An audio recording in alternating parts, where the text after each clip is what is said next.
এসো কোরআনের আঙিনায়, এসো শান্তির মোহনায়। এসো কোরআনের আঙিনায়, এসো শান্তির মোহনায়।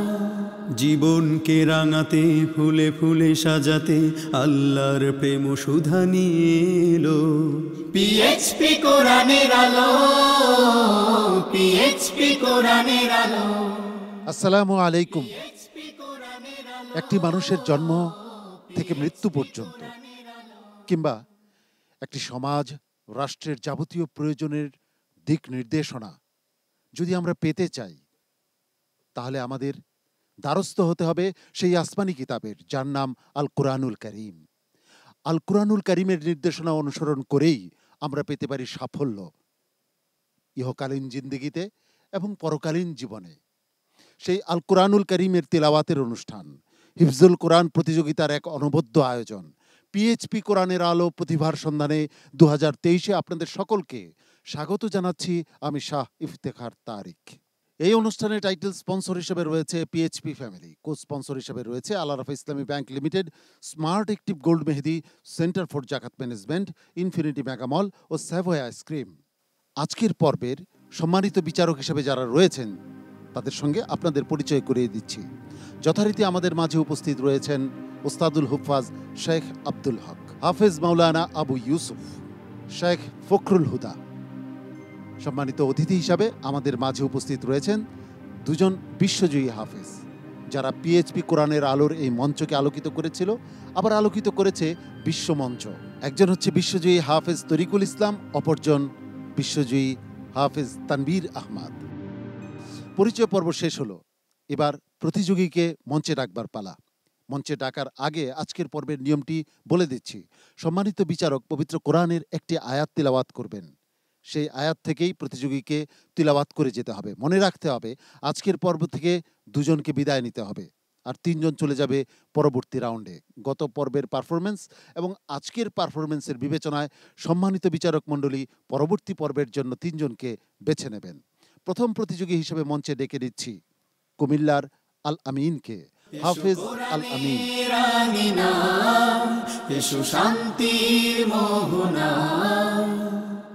আসসালামু আলাইকুম ওয়া রাহমাতুল্লাহি ওয়া বারাকাতুহু।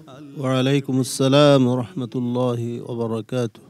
আমি যে প্রশ্নটি করব তুমি সেখান থেকে পড়ে যাবে।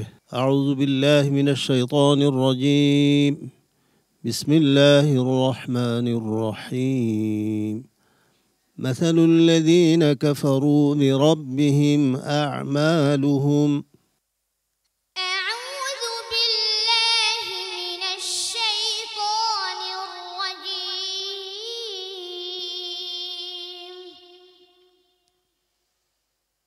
بسم الله الرحمن الرحيم.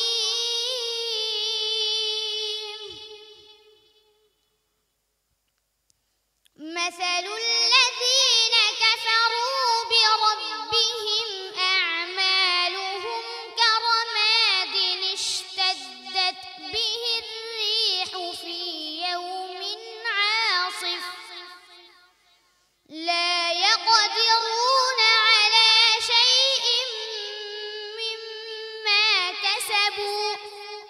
আবার বলো। لا يقدرون مما كسبوا على شيء ذلك هو الضلال البعيد. ألم تروا أن الله خلق السماوات والأرض بالحق إن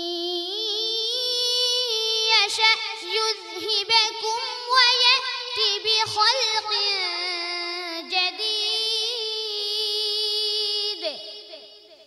وما ذلك على الله بعزيز. وبرزوا لله جميعا. বলো তো আয়াতটা, যালিকা হুয়া যালালুল বাঈদ, তারপর ذلك هو الضلال البعيد.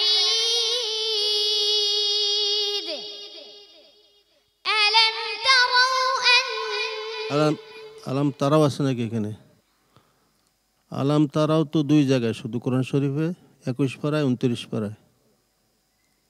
এছাড়াও তার কথাও আলাম তারাও নাই, আছে? খেয়াল করে পড়ো। আলাম ألم يروا أن এরাও গেছো কেন? আলাম তারা আন্নাল্লাহ, আলাম তারা আন্নাল্লাহ খালাকাস সামাওয়াতি ওয়াল আরদ। ألم تر أن الله خلق السماوات والأرض بالحق إن يشأ يذهبكم ويأت بخلق جديد وما ذلك على الله بعزيز وبرزوا لله جميعا فقال الضعفاء للذين استكبروا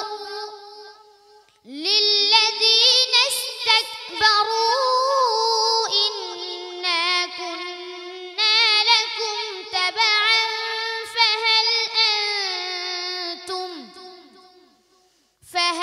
أنتم مغنون عنا من عذاب الله من شيء قالوا لو هدانا الله لهديناكم سواء علينا أجزعنا أم صبرنا ما لنا من محيص হাসবুক। صدق الله العظيم কেমন করলো ওস্তাদজি আল আমিন? আল আমিন আলহামদুলিল্লাহ, তার শুরুটা তো ভালোই ছিল, আশাবাদী ছিলাম যে খুব ভালো করবে।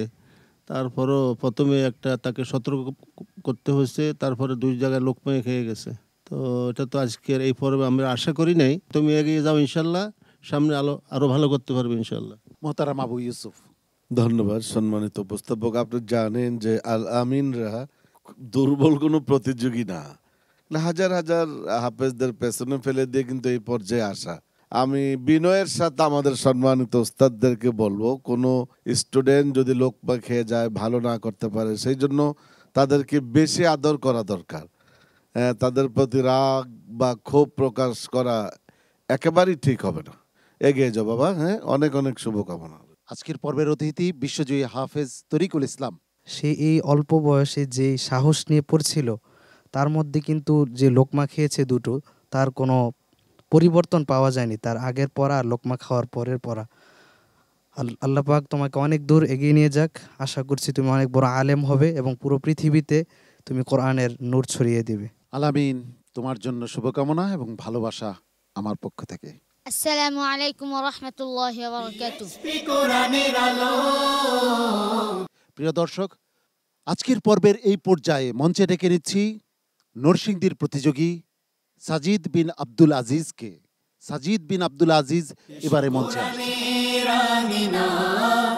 এসো শান্তির মোহনা জীবন। السلام عليكم ورحمة الله وبركاته وعليكم السلام ورحمة الله وبركاته.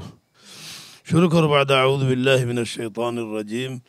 الله الذي خلق السماوات والأرض وما بينهما.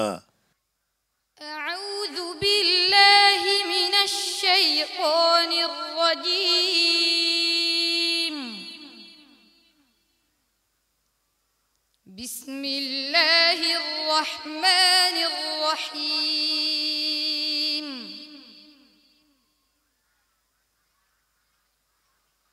الله الذي خلق السماوات والأرض وما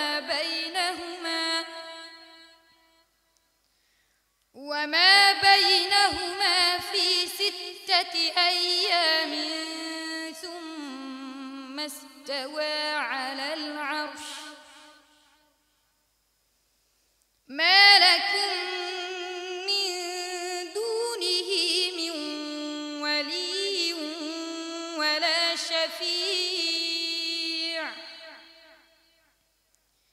أفلا تتذكرون يدبر الأمر من السماء إلى الأرض ثم يعرج إليه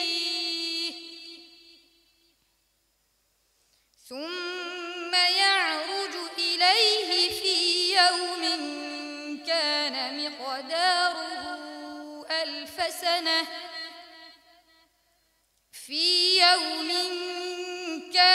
مقداره ألف سنة مما تعدون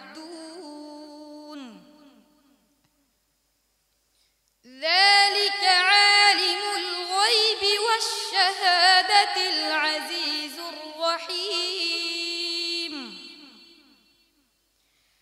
الذي أحسن كل شيء خلقه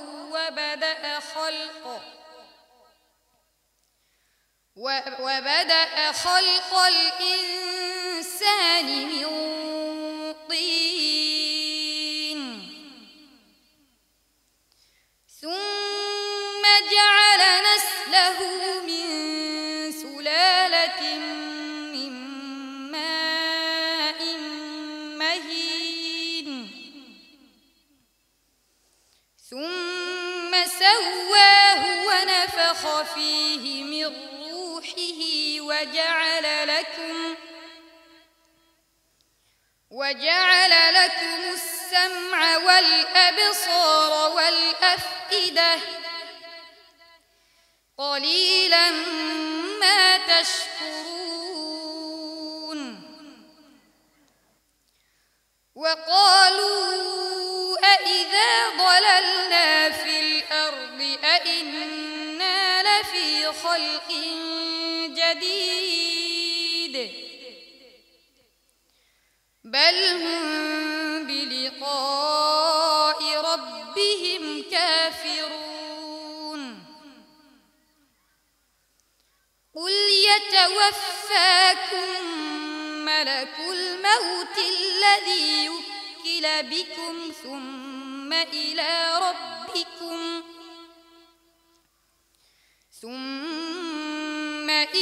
ربكم ترجعون একটা আবার পড়ো قل يتوفاكم ملك الموت الذي يوكل بكم ثم إلى ربكم ترجعون হ্যাঁ তুমি উক্কিলা পড়তেছো না তুমি প্রথম হামজা পড়ছো এখন হামজা পড়ছো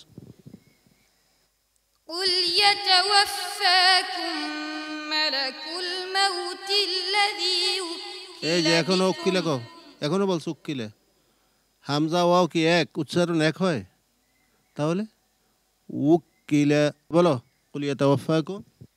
قل يتوفاكم ملك الموت الذي وكل بكم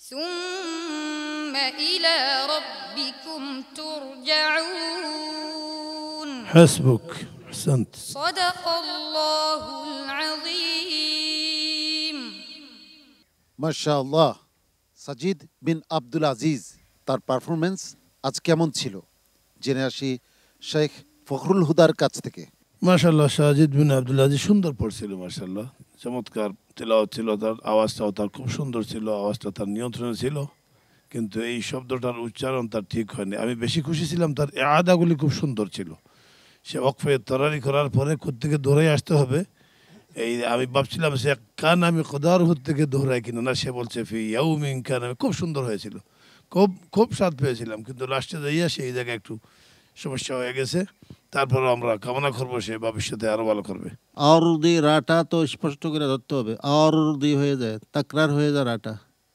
হ্যাঁ অর এরকম হয়ে যায় রাটা তাকরার হয় অধিক হয়ে যারা সতর্ক থাকবে ইনশাল্লাহ এগিয়ে যাও সাজিদ বিন আব্দুল আজিজ তোমার জন্য অনেক অনেক শুভকামনা এবং দোয়া আমার পক্ষ থেকে السلام عليكم ورحمة الله وبركاته. কোরআনের আলো পিএইচপি কোরআন পরবর্তী প্রতিযোগী হিসাবে মঞ্চে ডেকে নিচ্ছি মাদারীপুরের আব্দুর রহমানকে। হাফেজ আব্দুর রহমান। রাঙিনা এসো শান্তির মোহনা জীবন আসসালামু আলাইকুম ওয়া রাহমাতুল্লাহি ওয়া বারাকাতুহু। وعليكم السلام ورحمة الله وبركاته.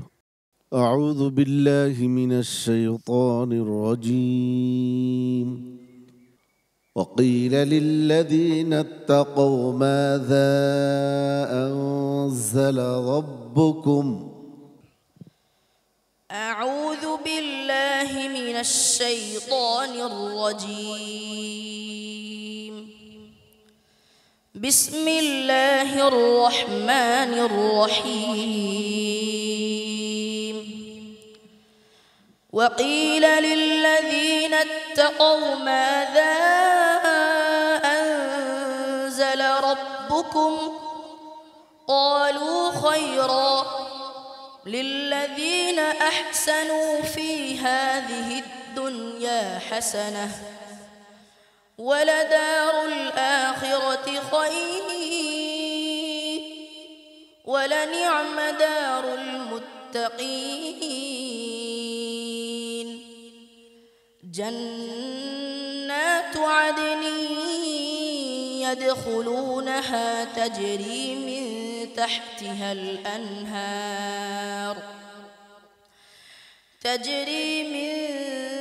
تحتها الأنهار لهم فيها ما يشاءون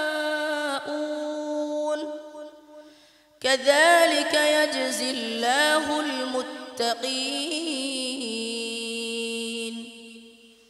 الذين تتوفاهم الملائكة طيبين يقولون سلام عليكم ادخلوا الجنة بما كنتم تعملون. هل ينظرون إلا أن تأتيهم الملائكة أو يأتي أمر ربك كذلك فعل الذين من قبلهم وما ظلمهم الله ولكن كانوا أنفسهم يظلمون. فأصابهم سيئات ما عملوا وحاق بهم ما كانوا به يستهزئون. وقال الذين أشركوا لو شاء الله ما عبدنا من دونه من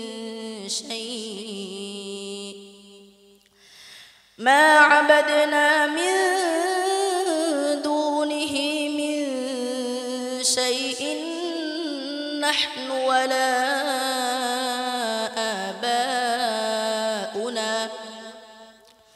نحن ولا آباؤنا ولا حرمنا من دونه من شيء كذلك فعل الذين من قبلهم فهل على الرسل إلا البلاغ المبين. ولقد بعثنا في كل أمة رسولا أن يعبدوا الله واجتنبوا الطاغوت. حسبك. صدق الله مولانا العظيم.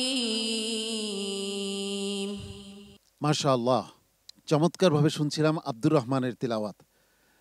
তোমার তেলাওয়াত কেমন হলো জেনে আসি হাফেজ মাওলানা আবু ইউসুফ সাহেবের কাছ থেকে। আমার মনে হয় যে গলার কারণে সে তো ভালো পড়ে, কিন্তু আজকে তোমার কেমন একটা অবস্থা যে খুব কষ্ট করে তুমি পড়তেছো, খুব জোর করে। হ্যাঁ, তো খেয়াল রাখবে, আর গলার প্রতিও খেয়াল রাখবে, পড়ার প্রতিও তোমার আরো যত্ন করতে হবে। ওকে বাবা? ওস্তাদ জি, আওয়াজটা একটু বসে গেছে মনে হয়, তো গত পর্বের থেকে ভালো একটা বেশি ভালো হয় নাই, অনেকটা ডাউনে হয়েছে আমাদের সম্মানিত বিচারক বলছেন। তো সামনে আরও চেষ্টা করার জন্য এটা না হয় আরও সুন্দর হয়। বিশ্বজয়ী হাফেজ তানবীর আহমদ। আলহামদুলিল্লাহ। আব্দুর রহমান, তুমি অনেক সুন্দর তেলাওয়াত করেছো। তুমি বলেছো তোমার কণ্ঠের সমস্যা, আমি আল্লাহ তাআলার দরবারে দোয়া করি তিনি যেন তোমাকে আরো সুস্থ করে দেন, সুন্দরভাবে উপস্থাপন করার তৌফিক দান করেন কোরআন তেলাওয়াতকে। তোমার জন্য অনেক অনেক ভালোবাসা ও দোয়া রইল আমার পক্ষ থেকে। আসসালামু আলাইকুম ওয়া রাহমাতুল্লাহি ওয়া বারাকাতুহু। পিএইচপি কোরআনের আলো, পিএইচপি কোরআনের আলো প্রতিভার সন্ধানে 2023-এ আমরা খুঁজে ফিরছি 2023-এর শ্রেষ্ঠ প্রতিযোগীকে, যার জন্য রয়েছে 4 লক্ষ টাকা পুরস্কার। দ্বিতীয়, তৃতীয় ও চতুর্থ স্থান অধিকারীর জন্য রয়েছে যথাক্রমে 3 লক্ষ, 2 লক্ষ ও 1 লক্ষ টাকা পুরস্কার। এছাড়াও রয়েছে বিভিন্ন ক্যাটাগরিতে অনেক অনেক পুরস্কার। এই পুরস্কারগুলো স্পন্সর করেছে বাংলা ক্যাট। প্রতিযোগীদের ওস্তাদদের জন্য রয়েছে পিএইচপি অটোমোবাইলসের পক্ষ থেকে পিএইচপি মোটরসাইকেল এবং পিএইচপি ফ্যামিলির পক্ষ থেকে ওমরার ব্যবস্থা। এবারের প্রতিযোগী চট্টগ্রামের মাহফুজুর রহমান। আসছে হাফেজ মাহফুজুর রহমান। রাঙিনা এসো শান্তির মোহনা, জীবন আসসালামু আলাইকুম ওয়া রাহমাতুল্লাহি ওয়া বারাকাতুহু। ওয়ালাইকুম আসসালাম রহমতুল্লাহ বরকাত। মাহফুজুর রহমান, কীভাবে প্রশ্ন হইতেছে বুঝতেছো তো? জি। হ্যাঁ, ঠিক ওই নিয়মে আমি যেখান থেকে বলবো তার ওখান থেকে পড়ে যাবে। আউযু বিল্লাহি মিনাশ শাইতানির রাজীম, বিসমিল্লাহির রহমানির রহিম। وإذ قال موسى لفتاه لا أبرح حتى أبلغ مجمع البحرين. أعوذ بالله من الشيطان الرجيم. بسم الله الرحمن الرحيم.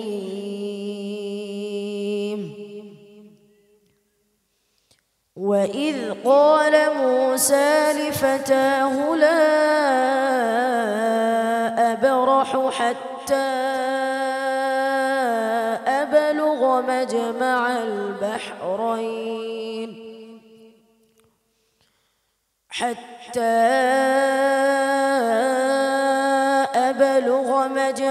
البحرين أو أمضي حقبا.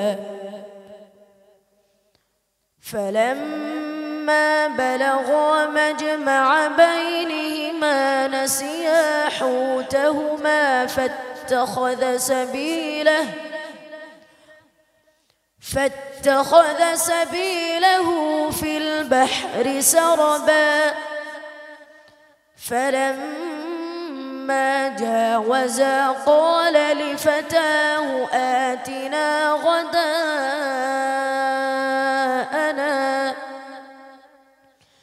لقد لقينا من سفرنا هذا نصبا. قال أرأيت إذ أوينا إلى الصخرة فإني نسيت الحوت وما أنسانيه إلا الشيطان أن أذكره واتخذ سبيله في البحر عجبا. قال ذلك ما كنا نبغ فارتدا على آثارهما قصصا. فوجدا عبدا من عبادنا آتيناه رحمة من عندنا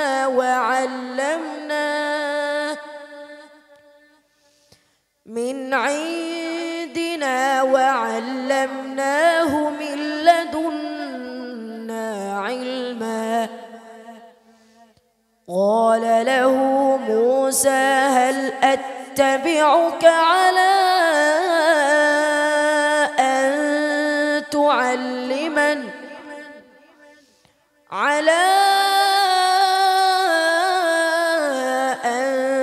تعلمني مما علمت رشدا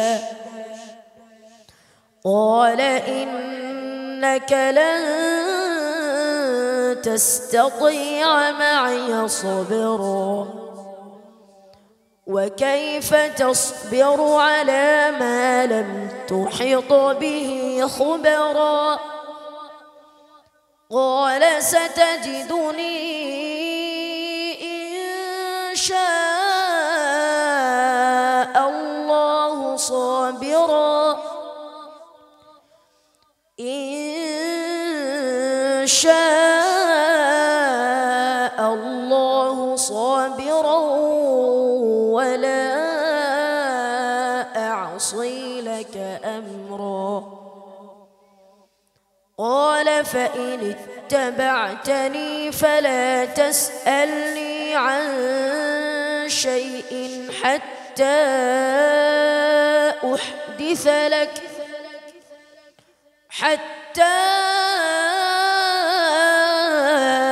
أحدث لك منه ذكرا حسبك صدق الله العظيم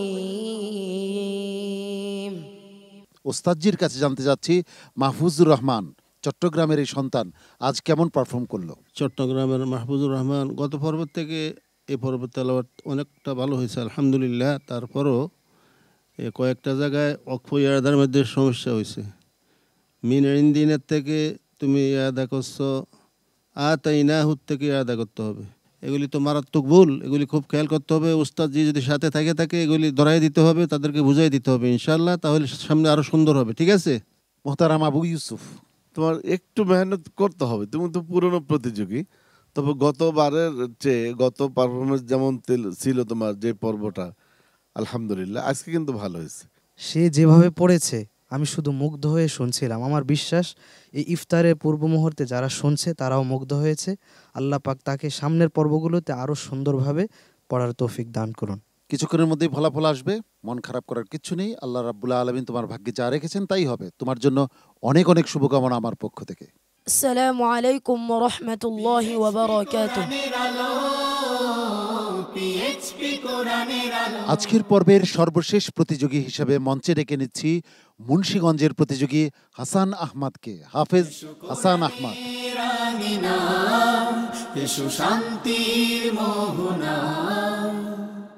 আসসালামু আলাইকুম ওয়া রাহমাতুল্লাহি ওয়া বারাকাতুহু। وعليكم السلام ورحمة الله وبركاته. أعوذ بالله من الشيطان الرجيم. بسم الله الرحمن الرحيم. وقد مكروا مكرهم.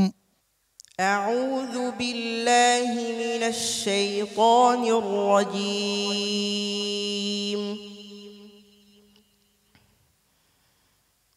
بسم الله الرحمن الرحيم.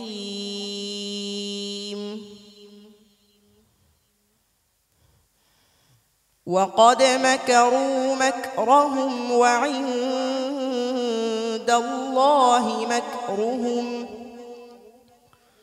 وإن كان مكرهم لتزول منه الجبال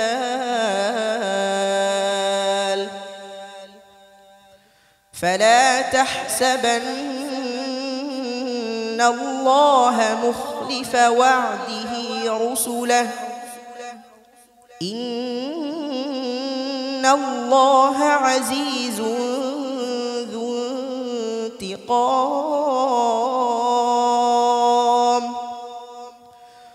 يوم تبدل الأرض غير الأرض والسماوات وبرزوا لله الواحد القهار وترى المجرمين يومئذ مقرنين في الأصفاد سرابيلهم من قطران وتغشى وجوههم النار ليجزي الله كل نفس ما كسبت إن الله سريع الحساب هذا بلاغ للناس ولينذروا به وليعلموا أنما هو إله واحد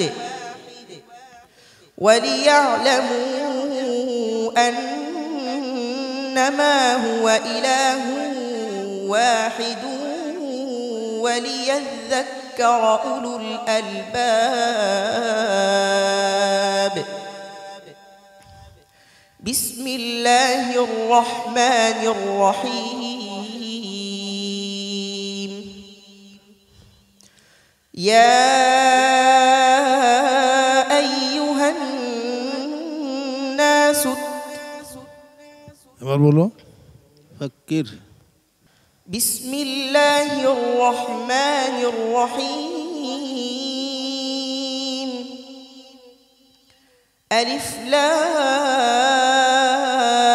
را تلك آيات الكتاب وقرآن مبين ربما يود الذين كفروا لو كانوا مسلمين ذرهم يأكلوا ويتمتعوا ويلههم الأمل فسوف يعلمون وما أهلكنا من قرية إلا ولها كتاب معلوم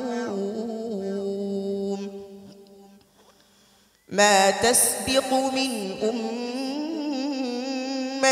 أجلها وما يستأخرون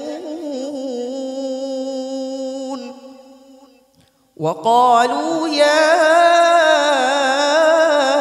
أيها الذي نزل عليه الذكر إنك لمجنون حسبك صدق الله العظيم মাশাআল্লাহ, তোমার আজকের পারফরমেন্স কেমন হলো জেনে আসি সম্মানিত বিচারকের কাছ থেকে। মোহতারাম ফখরুল হুদা, অত্যন্ত অত্যন্ত চমৎকার তিলাওয়াত হয়েছে তোমার, মাশাআল্লাহ খুবই সুন্দর হয়েছে। এক জায়গায় একটু তুমি বেখাল হয়ে গেছো, কোন সূরা শুরু শেষ করছো এটা একটু গাফলতে এসে গেছে তোমার, নতুবা খুবই সুন্দর হয়েছে মাশাআল্লাহ।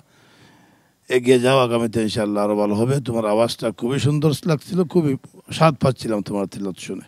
হাফেজ মাওলানা আবু ইউসুফ, মাশাআল্লাহ। হাসান আহমেদ, আবারও বলছি, হ্যাঁ আমরা অনেক আশাবাদী, তোমাকে নিয়ে তো আমরা স্বপ্ন দেখছি, হ্যাঁ কিন্তু এরকম করলে হবে না, খুব মনোযোগ সহকারে তেলাওয়াত করতে হবে। অনেক অনেক দোয়া এবং ভালোবাসা রইল। আল্লাহ রাব্বুল আলামিন তোমাকে সফল করুন। আসসালামু আলাইকুম ওয়া রাহমাতুল্লাহি ওয়া বারাকাতুহু।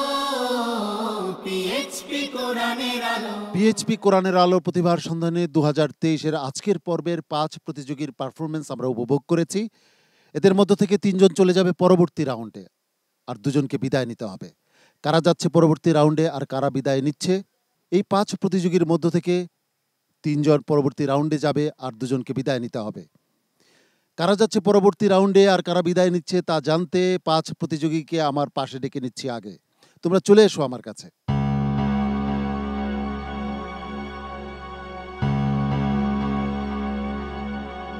এই 5 প্রতিযোগীর মধ্য থেকে সর্বোচ্চ নম্বর নিয়ে যে যাবে পরবর্তী রাউন্ডে তার জন্য রয়েছে স্মার্ট অ্যাক্টিভ গোল্ড মেহেদির পক্ষ থেকে একটি আকর্ষণীয় গিফট হ্যাম্পার।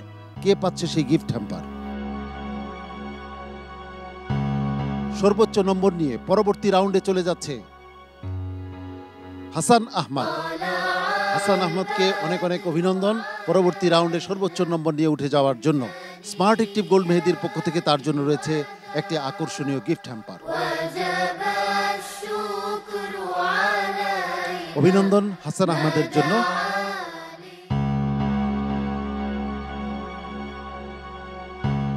বাকি রয়ে গেল 4 জন। এই 4 প্রতিযোগীর মধ্য থেকে 2 জনকে বিদায় নিতে হবে। মাহফুজুর রহমান, তুমি যাচ্ছ পরবর্তী রাউন্ডে। অনেক অনেক অভিনন্দন তোমাকে, তুমি পরবর্তী রাউন্ডে চলে যাচ্ছ। বাকি রয়ে গেল 3 জন। এই 3 জনের মধ্য থেকে বিদায় নিচ্ছে আল আমিন। আল আমিন, তুমি বিদায় নিচ্ছ। ইনশাআল্লাহ ভবিষ্যতে তুমি আরো প্রস্তুতি নিয়ে আরো ভালো করবে, এই প্রত্যাশা আমাদের রইল। তোমার জন্য রয়েছে কোরআনের আলো ফাউন্ডেশনের পক্ষ থেকে 10,000 টাকা মূল্যমানের চেক। বাকি রয়ে গেল 2 জন। আমার ডান পাশে আব্দুর রহমান এবং বাম পাশে সাজিদ বিন আব্দুল আজিজ। এই 2 জনের মধ্য থেকে 1 জন বিদায় নেবে আর আরেকজন চলে যাবে পরবর্তী রাউন্ডে। আব্দুর রহমান এবং সাজিদ বিন আব্দুল আজিজ। আব্দুর রহমান, তুমি যাচ্ছ পরবর্তী রাউন্ডে। অনেক অনেক অভিনন্দন আব্দুর রহমানকে পরবর্তী রাউন্ডে উঠে যাবার জন্য। আর সাজিদ বিন আব্দুল আজিজ, তার বুকটা ভেঙে যাচ্ছে, ওর কান্না আমার বুকে শেলের মতো বিচ্ছে। একদিকে আল আমিন, অপরদিকে সাজিদ বিন আব্দুল আজিজ। এই 2 ছোট্ট প্রতিযোগীকে আজকের মতো বিদায় নিতে হচ্ছে।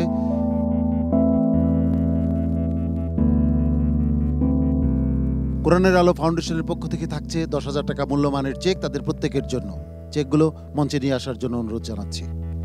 প্রিয় দর্শক, আগামীকাল একই সময়ে আপনাদের প্রিয় স্যাটেলাইট চ্যানেল এনটিভির পর্দায় আপনাদের প্রিয় অনুষ্ঠান হিফজুল কোরআন প্রতিযোগিতার নান্দনিক পরিবেশনা পিএইচপি কোরআনের আলো প্রতিভার সন্ধানে 2023 দেখার আন্তরিক আমন্ত্রণ জানাচ্ছি। সম্মানিত বিচারক মণ্ডলীকে আন্তরিক মোবারকবাদ ও ধন্যবাদ জানাচ্ছি। কৃতজ্ঞতা জানাচ্ছি আজকের পর্বের অতিথি বিশ্বজয়ী হাফেজদেরকে। সেই সঙ্গে ধন্যবাদ জানাচ্ছি প্রিয় দর্শক আপনাকেও আমাদের সঙ্গে থাকার জন্য। আল্লাহ রাব্বুল আলামিন আমাদের সবাইকে ভালো রাখুন, সুস্থ রাখুন, ঈমান ও আমলের সঙ্গে রাখুন। এই প্রত্যাশায় আমি শাহ ইফতেখার তারিক আজকের মতো এখানেই বিদায় নিচ্ছি। আসসালামু আলাইকুম ওয়া রাহমাতুল্লাহি ওয়া বারাকাতুহু। পিএইচপি কোরআনের আলো, পিএইচপি কোরআনের আলো।